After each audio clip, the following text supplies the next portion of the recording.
আল্লাহ পাক সুবহানাহু ওয়া তাআলা বলছেন, তোমরা যদি শান্তি পেতে চাও, তোমরা যদি মুক্তি পেতে চাও, তোমরা যদি সফলতা পেতে চাও, তোমরা যদি স্বয়ং সম্পন্ন হতে চাও, তোমরা যদি সফলতার দ্বারকে উন্মোচন করতে চাও, তাহলে আমার প্রবর্তিত, আমার নির্দেশিত জীবন ব্যবস্থা, যার নাম হচ্ছে ইসলাম, এই ইসলাম নামক জীবন ব্যবস্থা দিয়ে তোমার গোটা জীবনের নকশাকে তুমি সাজিয়ে নাও, তাহলে এই সফলতার চূড়ান্ত শিখরে তুমি পৌঁছতে পারবে।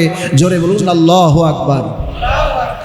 আল্লাহ রাব্বুল আলামিন বললেন, ইয়া আইয়ুহাল্লাযীনা আমানু দুখুলু ফিস-সিলমি কাফা ওয়ালা তাত্তাবিউ খুতুওয়াতিশ শাইতান ইন্নাহু লাকুম আদুব্বুম মুবিন।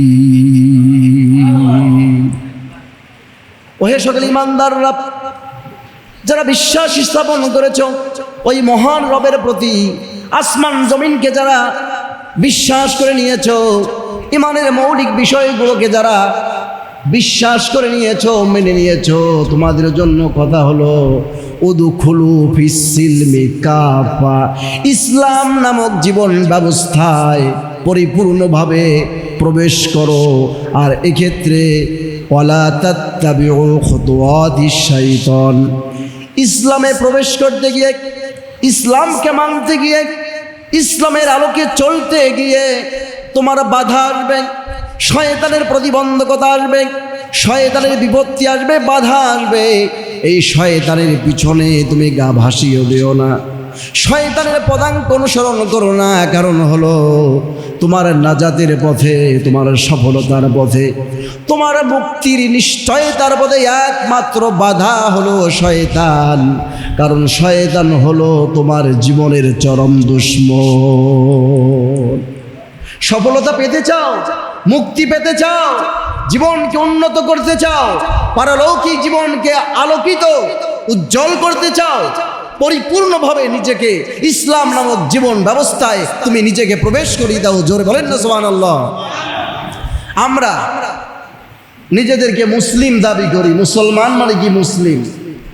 আমরা কি পরিপূর্ণ মুসলিম? মুমিন আর মুসলিম দুটো কিন্তু এক জিনিস নয়। আমরা হচ্ছি মুমিন, ইমানদার। মুসলিম হওয়ার জন্য পরীক্ষা দিতে হয়, মুসলিম হওয়ার জন্য ত্যাগ করতে হয়, মুসলিম হওয়ার জন্য নিজেকে গড়ে তুলতে হয়।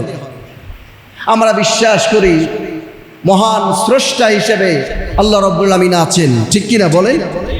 তার মালাইকা ফেরেশতা মণ্ডলী আছেন, নবী রাসূল দুনিয়াতে এসেছিল, এটা আমরা বিশ্বাস করি না, করি না? অনেক মুমিন, অনেক মুসলমান নামের পরিচয় মানুষেরাই এটা বিশ্বাস করেন। আর এই বিশ্বাসটা আবু জাহলও করত। আসমান জমিনের একজন স্রষ্টা আছেন, সার্বভৌমত্বের মালিক একজন আছেন, তিনি মহান এক রব, মহান এক স্রষ্টা। এই কথা আবু জাহলও বিশ্বাস করেছিল। এই দৃষ্টিকোণ থেকে সে মুমিন, কিন্তু সে মুসলিম হতে পারে নাই, সে ইসলামকে মেনে নিতে পারে নাই। অর্থাৎ আল্লাহকে সে মানলেও আমার রাসূলের আগমন, রসুলের নির্দেশনা, রসুলের উদ্দেশ্য লক্ষ্য, এক কথায় রাসূলের জীবন ব্যবস্থার সাথে নিজেকে জড়াতে পারে নাই, রাসূলকে আবু জাহাল মানতে পারে নাই, যে কারণে সে ভ্রষ্ট হয়ে কাফের হয়ে দুনিয়ায় থেকে বিদায় নিয়েছে। জোরে বলুন ঠিক কিনা? আমাদের ঈমান অনেকটা এরকম। কেমন? আমার ভাইরা, আল্লাহকে আমরা মেনেছি কি হিসাবে? স্রষ্টা হিসাবে। হ্যাঁ, আমরা মানি। তিনি রিজিক দেন, এটাও মানি। তিনি জীবন মৃত্যুর মালিক, এটাও আমরা বিশ্বাস করি না, করি না? করি কি না? করি। কিন্তু আল্লাহ যে বিধান দিয়েছেন, আল্লাহ যে নির্দেশনা দিয়েছেন, জীবন পরিচালনার যে ব্যবস্থাপত্র দিয়েছেন, এই অনুযায়ী আমরা পরিপূর্ণভাবে বিশ্বাসের সাথে আমরা একাত্মতা পোষণ করে জীবন গঠন করি না। করি কি? কথা বলেন। করি? করি না?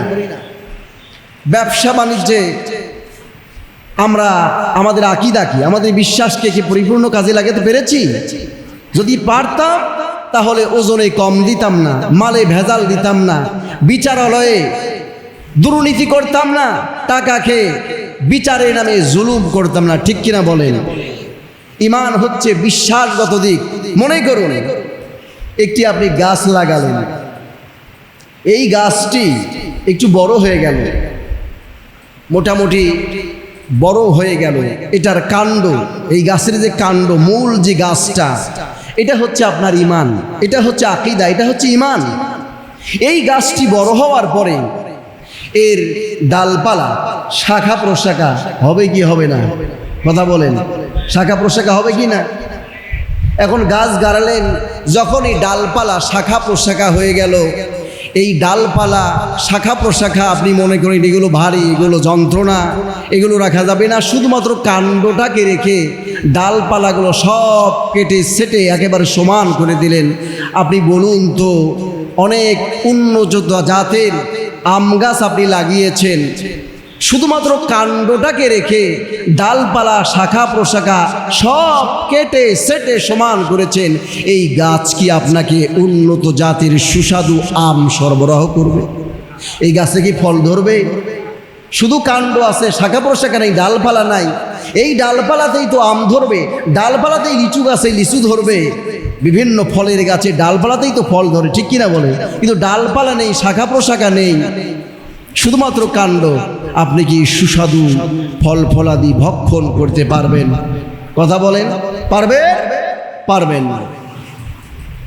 ঈমান হচ্ছে বিশ্বাসগত দিক, এটি হচ্ছে গাছ, এটি হচ্ছে বৃক্ষ। আর এই ঈমান নামক গাছ থেকে, বৃক্ষ থেকে ডালপালা শাখা প্রশাখা ছড়িয়ে যাবে, যেখানে ফুল আসবে, এই ফুল থেকে ফল হবে। এই ফল যদি পেতে চান, ফল যদি খেতে চান, আপনাকে অবশ্যই শাখা প্রশাখারও যত্ন নেওয়ার দরকার আছে না নাই? কেটে ফেললে হবে? আমার ভাইয়েরা, ইসলাম হচ্ছে শাখা প্রশাখা ডালপালা, আর ঈমান হচ্ছে গাছ, মূল বৃক্ষ, কাণ্ড।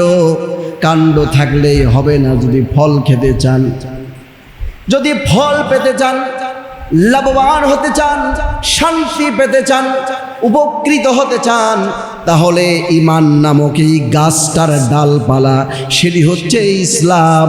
এই ইসলামকে যত সৌন্দর্য করবেন, ইসলামকে যত বেশি আনুগত্য করবেন, ইসলামকে যত ফলো করে চলবেন, ইসলামকে যত মেনে চলবেন, ততই আপনি ফল পাবেন।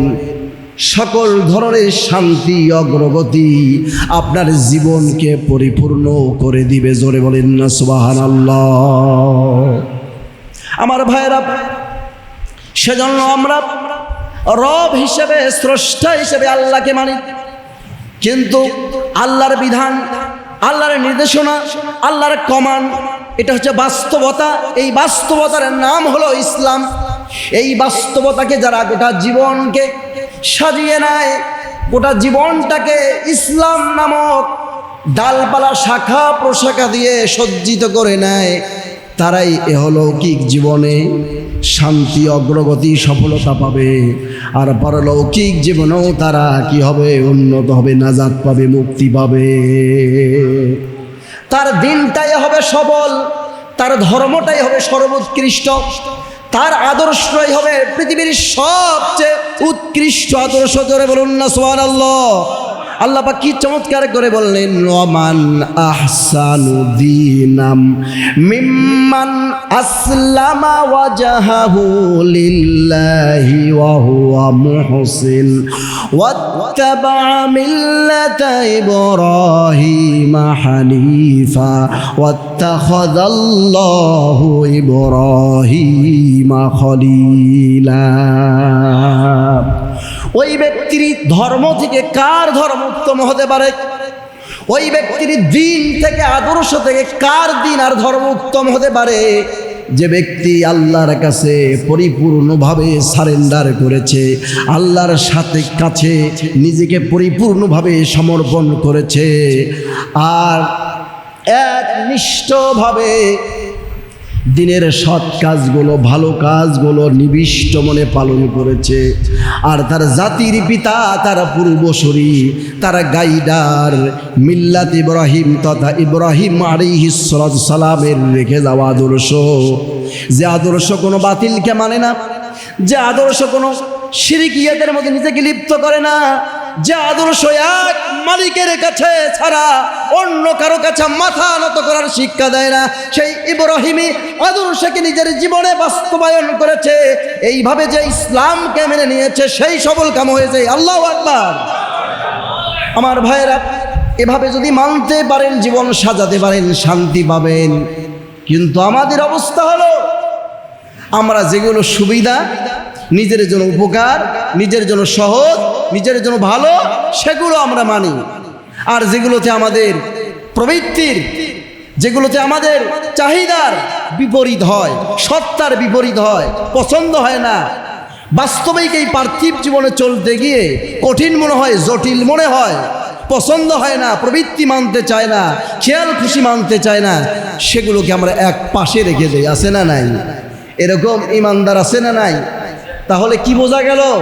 প্রকৃতপক্ষে সে এখনো মুসলিম হতে পারে নাই, সে ঈমান অবস্থায় মুমিন হিসেবে আছে, মুসলিম এখনো হতে পারে নাই। মুসলিম তাকেই বলে নিজের জীবনের সব কিছুকে খেয়াল খুশি চাহিদা, নিজের জীবনের যত রকমের কর্মকাণ্ড আছে, নিজের জীবনের যত কর্মকাণ্ড আছে, সব কর্মকাণ্ড আল্লাহর বিধান, রাসূলের সুন্নাহ মোতাবেক হতে পারে।